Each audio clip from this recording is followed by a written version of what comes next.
Ginoo, kay nakahimo siya sang makatilingala nga mga butang.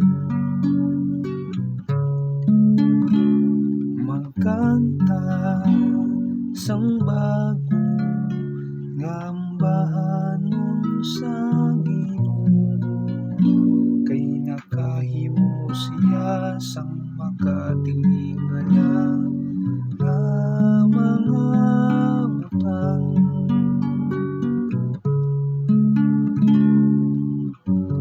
Magkanta sang bagong ambahanon sa Ginoo,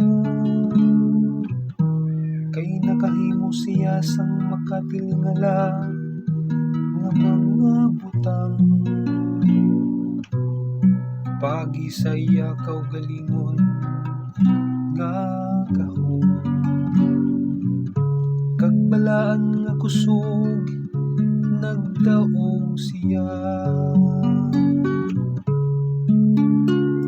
Magkanta sang bago nga ambahanon sa Ginoo, kay nakahimo siya sang makatilingala nga mga butang.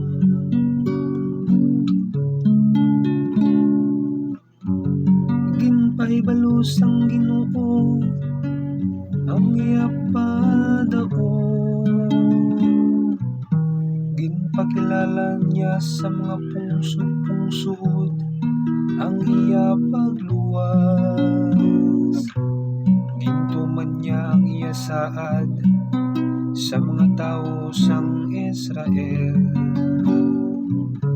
nga may mapinadayunon nga gugma kag pug-unong sa ila.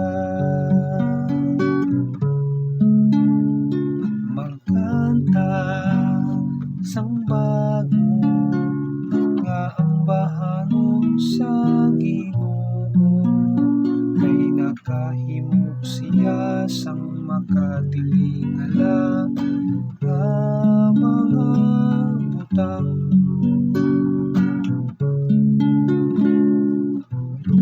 Ang tanan nga katawhan bisan din nakakita sang pagdaog sang aton Dios.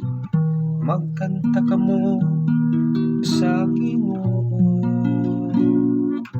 nga may kalipay o bugos nga duta.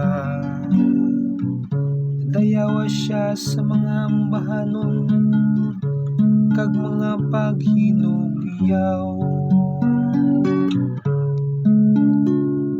Magkanta sang bago nga ambahanon sa Ginoo, kay nakahimo siya sang makatilingala nga mga butang. Magkanta sang bago nga ambahanon sa Ginoo, kay nakahimo siya sang makatilingala